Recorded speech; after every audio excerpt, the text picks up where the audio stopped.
Well, another beautiful day on the Outer Banks. I'd like to welcome everyone. I don't have my shoes off today and socks off. The sand's too high. But we've got some historic news that many of us have been waiting for throughout North Carolina and frankly throughout the East Coast. And this is very important, not only to the people who live and work here in the Outer Banks, but it's important to the millions of visitors that visit North Carolina from across the world and across the nation every year. So therefore, I am proud and happy to announce today that the state of North Carolina will finally replace the aging Bonner Bridge with a new parallel bridge right here across the Oregon Inlet. Yay! Hey! Woo! This milestone is made possible under a settlement agreement and reached between the NCDOT and the SELC on behalf of the Defenders of Wildlife and the National Wildlife Refuge Association. Now, this has been a team effort between these organizations, the state of North Carolina, and I also want to recognize some of the local officials who are here. I don't have all of them, but I do want to recognize Mayor Edwards of Nags Head. Mayor, thank you very much. You're a lot more comfortable than I am today. I'm going to change that Virginia hat to a North Carolina hat. Malcolm Faring, the DOT rep in this area, has been extremely helpful during this process. Malcolm, thank you very much. Hey, y'all give Malcolm a round of applause. Yes. He's around here. And also Chairman Bob Woodward, Derb County Commissioner. Chairman Bob, you've been right here on top of us every time making this happen. We do appreciate it. And also your sheriff, Doug. Sheriff, where are you? He's been driving. Sheriff, we appreciate your partnership an awful lot. I'm not sure about your driving, but we appreciate your partnership. It's been a team effort to make this happen. And Tony Tata has been a part of that team and leading this effort. He said when he became North Carolina Department of Transportation Secretary, he was going to get this thing settled, and he's done just that along with his great team. He's a professional. He knows the subject very well. He knew the importance of this bridge, and he promised this governor that it was going to happen. And that means that we're building the Bonner Bridge exactly as it was originally planned by the state under the contract that we awarded in 2011. And replacing this bridge is first vital, as we've mentioned right here during storms.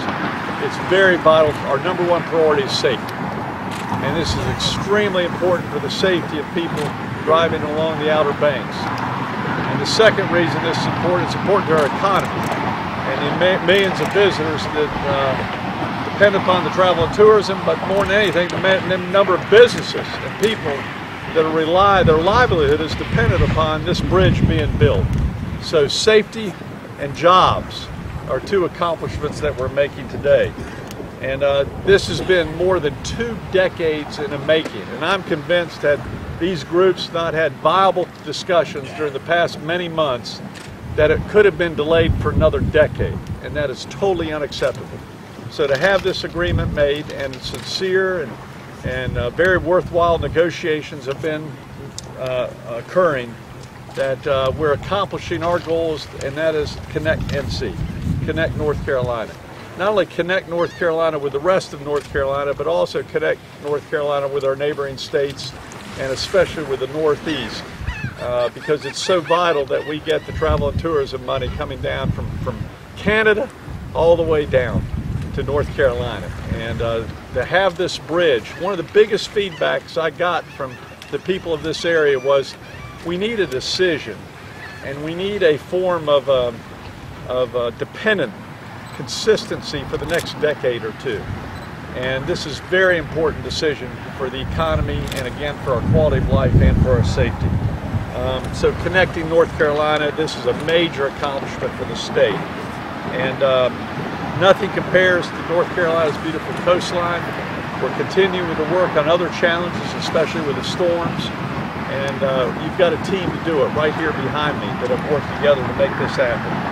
And I'm honored to tell the people here along the Outer Banks that your new lifeline, Bonner Bridge, will be built right here. And it's going to be built in a very high quality way and last for generations to come.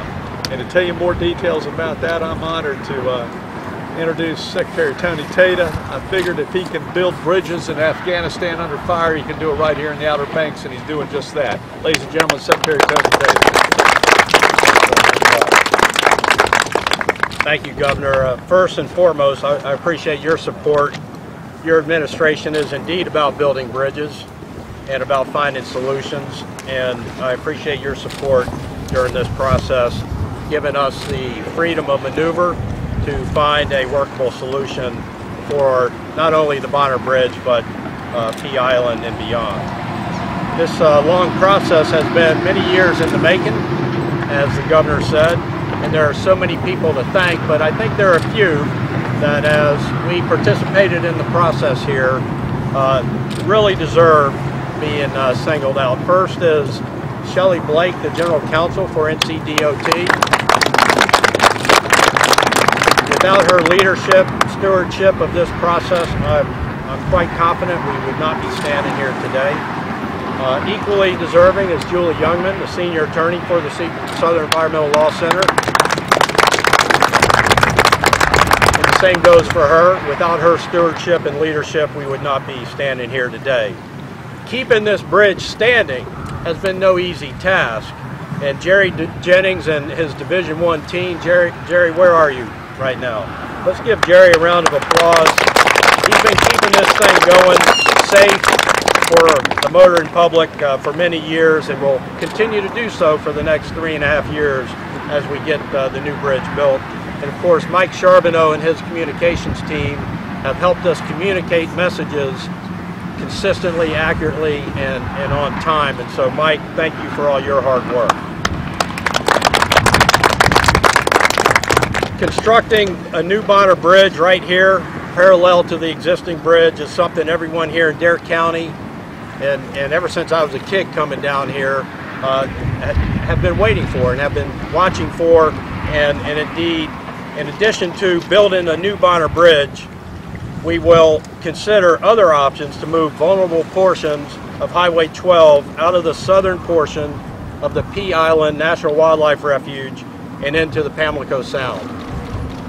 Under the agreement, conservation groups will dismiss both federal and state Bonner Bridge related lawsuits, and NCDOT will cease work on the 2.4-mile Pea Island Bridge. Instead, NCDOT will implement interim measures on Pea Island to provide safe and reliable travel as the department works with the merger team comprised of state and federal resource and regulatory agencies to study options for Pamlico Sound structures to address the Merlot Beach area and Pea Island Inlet created by Hurricane Irene. Per the agreement, before construction can begin, there's a happy motoring person right there. Before construction can begin, per the agreement, a few things need to happen. First, we need to cancel the permanent Pea Island Bridge project contract, which we did this morning. Second, we will present to the merger team for approval NCDOT's preferred long-term solution for Rodanthe to build a jug handle bridge that will go into the Pamlico Sound, which we will do later this month, actually next week. And we will apply for an amended CAMA permit for an interim structure at Pea Island to provide safe and reliable travel through that area. We'll be able to submit the work needed to apply for that permit next week, and Diener would likely be able to issue that amended CAMA permit within 60 to 75 days. Once those things are complete, once all of that is complete and the amended permit is issued, the Southern Environmental Law Center has agreed to drop the remaining lawsuits under this agreement. So, beginning today, things are moving forward. We told the contractor building the Bonner Bridge to begin mobilizing so that they can begin moving dirt as soon as possible after the lawsuits are officially dismissed. The initial process will still take some more time, and it will take at least 3 years to complete the new bridge. So Jerry's still got a lot of work to do to maintain this bridge. But we're thrilled, again, to be able to say that the path is now clear to begin that work, and a new, safer Bonner Bridge is on the horizon, one which will also help us address some of the issues within the Oregon Inlet. And before we wrap up, I'd like to turn it over to Derb Carter, Director of the Southern Environmental Law Center. Derb, thank you for your teamwork and cooperation as well.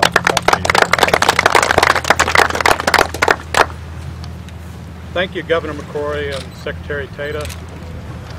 We represented the Defenders of Wildlife and National Wildlife Refuge Associations in this lawsuit that has gone on for a very long time. This has been a very challenging process to all involved. It's been a very long process. We understand and know that it's been a particularly long process to those of you who live here on the Outer Banks, and particularly those who live on Hatteras Island and view this bridge as your lifeline. This is something we've understood from the very beginning. This is a very significant investment of public resources to replace this bridge. It has the potential to affect one of the nation's great national wildlife refuges, in Pea Island National Wildlife Refuge. It's also occurring in an environment that, I'm not telling any of you who live here anything new, is very challenging. It's a very dynamic environment. Storms, hurricanes, overwash, new inlets is what happens down here. So we've always viewed this as a project to not only replace the Bonner Bridge, but come up with a long-term solution on the area of Highway 12 going through the refuge that can provide safe and reliable transportation while avoiding and minimizing impacts to this national treasure, the Pea Island National Wildlife Refuge. We believe that we have come up with a plan going forward that can achieve that goal, that can provide reliable long-term transportation through a series of steps that will be taken, allowing the Bonner Bridge to be promptly replaced at its current location, and having all of this occur in a way that can avoid and minimize impacts to Pea Island National Wildlife Refuge to the maximum extent possible. So we view this as a win-win, a win as a transportation alternative, but also a win in terms of protecting a very valuable public resource we have down here in Pea Island National Wildlife Refuge. We greatly appreciate the efforts of Department of Transportation staff and lawyers in trying to come up with a solution. I can say now none of this would have likely happened had not the Department of Transportation made the decision and take the initiative last fall to temporarily rescind or postpone movement on the permanent bridge at the Pea Island Inlet, which will now be rescinded and become a part of the plan that Secretary Tata outlined. So we're very appreciative of their efforts. We think we have a good plan going forward, and we could look forward to working with the Department of Transportation in implementation of the various steps that are outlined in this settlement agreement. If I could, I just for a moment would like Desiree Sorensen, who's with National Wildlife Refuge Association, to say a couple of words. Thanks so much. You know, there's times in your career that a day that you will remember your whole life, and this is one for me. I've been working on this for a really long time, and it's been a tough slog. It's been hard, but there have been dedicated people in the state of North Carolina convinced that we can find a path forward, and we did. We found a way forward that can provide safe, reliable transportation, but we also found a way to protect natural resources. And that's what this is about. This is about that these things are not mutually exclusive. This is about finding a path forward for everything. And I think we can do this in many more places. I see this as the beginning of a great relationship with the state of North Carolina and the DOT and others in the state to think about other areas in our state and where we can partner together. I want to say a special thanks to the governor, Secretary Tata, and of course, Shelley Rockstar Blake. If it had not been for folks like Shelley, we wouldn't be here today. And the amount of time that we sat together and figured out a path forward is what made this possible. So I thank you all, and I look forward to working with everyone in the future.